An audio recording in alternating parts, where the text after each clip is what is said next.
There's a marketing channel that bar and restaurants across the country and throughout my experience over the last 10 years or so of helping bars and restaurants consistently get increased loyalty, increase revenue, and it unlocks a huge amount of marketing for them.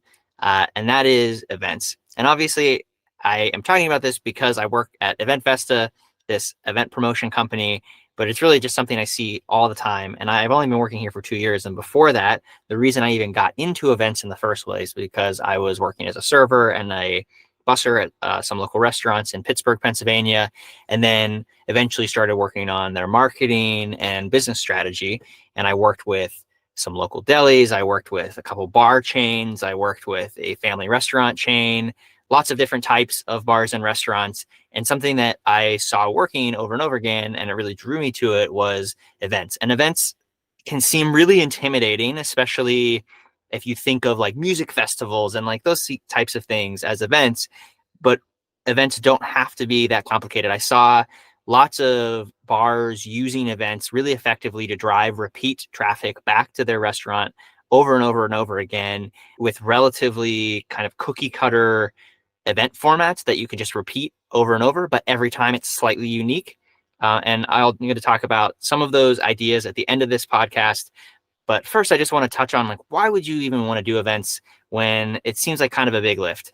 And I think a couple of the reasons I see people not doing events, right, that have a physical location. So you already have an advantage there. Like a lot of people that are hosting events, the biggest expense of hosting an event is having a physical location to put the event in. So if you own a bar or a restaurant or a space of some sort, you've already cleared that hurdle. But the other concerns are reasonable, is your staffing concerns. And one of the, I think, misconceptions there is that you have to have this like big event that has a lot of additional staff where you have people doing production and you have people managing check-ins and you do all of those things, where when we're talking about bar and restaurant promotions and bar and restaurant events, like that's just not really necessary. There definitely are restaurants that we see come through our platform that are killing it doing big events like that. They're doing kind of festivals where they'll book a bunch of bands over one weekend and call it a festival and have their space open. And really, they're making all of their money off of food and beer sales. But that's not what you have to do. There's other people that have events that are recurring, like brunches or late night music nights with a DJ. Like these are some of the things that that might even sound like, oh, that's like kind of tough to pull off. But I'm going to tell you exactly how I've seen some restaurants pull it off. The first time I ever saw it was at a restaurant that I worked at as a server. And I mean, we crushed it on those nights. And it really was not that big of a lift for everyone in the restaurant. And then I guess some other misconceptions is people who go one way or the other. They either go like, oh, it's like big festivals and stuff, or they kind of go the other way and they start thinking, well, this is like promotions and I have to discount my product and stuff like this. When really what I see events as is a marketing channel that bar and restaurants can use, retailers can use it too, that opens up a bunch of marketing opportunity for you without you having to discount your product. That can add a little bit to it, but if you're kind of like an elevated winery brand or a brewery or something and you don't want to discount your product because that cheapens the experience and kind of people's expectation, you absolutely don't have to and probably shouldn't in those circumstances. So you can kind of figure out which one of these things and like how to combine them works. But the thing about having an event is that it creates a inherent scarcity because it's a one-time thing. Even if it's a recurring thing, this specific version of this event is only going to happen today. It allows you to announce it. It allows you to say, hey, this thing's coming up. It allows you to say, hey, this thing's happening tomorrow. It allows you to say, hey, this thing's happening today. It allows you to say, hey, this thing is happening right now. And then it allows you afterwards to say, hey, wasn't that really cool? You should probably come to the next one. And then you can start that again. We have a promotion checklist that kind of has some of those, like, here's the things that you should be hitting on the way up to an event. And some of those, there's just more than you'll probably need to use, but it gives you a bunch of reasons and a bunch of marketing moments that you get to talk about your space and why someone should come there. And in the process of that, you're getting your brand name, your food and your beverages and everything out there in front of people beyond just posting a picture of your food again, which totally you should be doing that as well. But it just gives kind of a mix of reasons for people to come to your space and experience what it's like to be there, and have a good experience there. So I think that those are kind of the benefits, right? And I just want to talk real quick about that marketing piece. Is like there are certain marketing channels, like all of our marketing channels are built around promotion channels that are event specific. So the only way you are going to get onto the event calendar on the Omaha World Herald or Pittsburgh Post Gazette is if you have an event. Sometimes stuff like promotions and stuff like a free lunch or something might slip in there. But generally they don't consider that an event. You want something that has some live music or a speaker or some theme or something that you can, or a game, something that you can kind of say that this is truly a unique thing other than just saying, come eat our food, or come have drinks here. Usually they explicitly don't accept happy hours. Some calendars will, but and then we have newsletters and we have email blast promotion tools, and we have a bunch of different tools that are event specific. So you only can have access to those marketing channels if you are hosting events. And those marketing channels are much more affordable, and are a much higher ROI channel than Facebook ads or some more traditional advertising methods. And then, like I said, even with the Facebook ads, that gives you a different thing to talk about on your Facebook ads that potentially could perform better than your regular posts.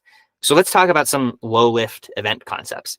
When I used to work at a restaurant called Meat and Potatoes in Pittsburgh, every Monday night they'd shut down the kitchen and they'd put a grill in the back patio. You couldn't go back there, but you could smell it when you were walking by, which was part of the experience. And they just do kind of grill food. So it was cheaper, and it lowered the price a little bit without discounting. It was just the types of food on the menu was cheaper. So if people wanted to go to Max and Irma, or Meat and Potatoes, I used to work at Max and Irma's as well, Meat and Potatoes, then sometimes it was too expensive to go on a regular night, but on a Monday night, you could afford to go. It kind of was more like a locals night.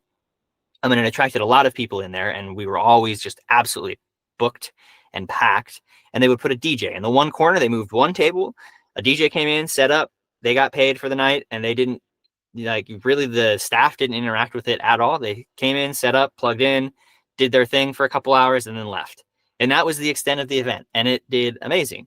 And that started turning my wheels on, like, wow, that was really easy for them to turn that on. And then started thinking, like, okay, well, what are events like that other places can do? So some things we're seeing is like a music bingo, which is where you get someone local. There's usually like people that do these kind of things locally. So like finding a DJ. There's different types of DJs. So there's DJs that'll come in and do like just music, and there's DJs that'll come in and like kind of, speak and really kind of be an MC for the night. And those can run music bingo. They can run trivia. Those kind of things are really, really popular, especially at breweries.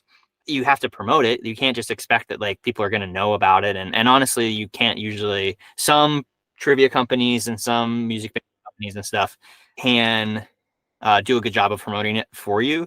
But I wouldn't rely on that. You already have marketing channels, and you can leverage those marketing channels you have, and then leverage these other new marketing channels to promote that. One of the most popular things that I see across anything is brunches that have a music. So doing a brunch, we also did like a Sunday morning brunch, which absolutely crushed as well, where we had a bunch of different types of like tequilas. We had a bunch of different types of like a specific type of drink, and then we would mix a bunch of like Bloody Mary mixes or something that were kind of novel and interesting to give the bartenders a chance to be really creative, and they seemed to really love that. And people came, and they would come every single Sunday because it was like the thing you do on Sunday is go to Meat and Potatoes for the Sunday brunch.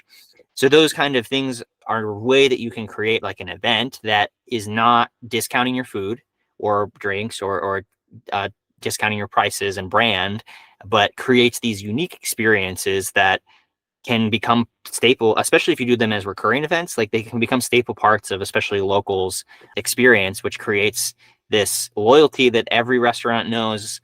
Repeat customers is the way you make money in the restaurant industry. And if you're not doing that, then that's why a lot of restaurants fail. So these are just some ideas. There's plenty more. We actually have a post on restaurant event ideas that you can find. If you look up the Event Promoter Podcasts restaurants on Google, it'll show up.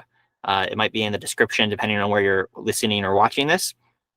And if this is interesting to you, I can go a little bit more in depth to specifically some of those event ideas, and maybe even just do some more research in our own data and see what are the specific event ideas that I think are the lowest lift that are getting the highest amount of clicks in our platform. That might be an interesting piece to look at. I've kind of loosely looked at that, but I haven't really dug super deep into it. I'm just working off of like, these are events that I see that I know, because some of the ones that I've seen doing brunches, for example, I worked on their business strategy. So I got to see their accounting and everything. And I knew that that was doing particularly well, versus places that I worked at or worked with that just didn't do events at all.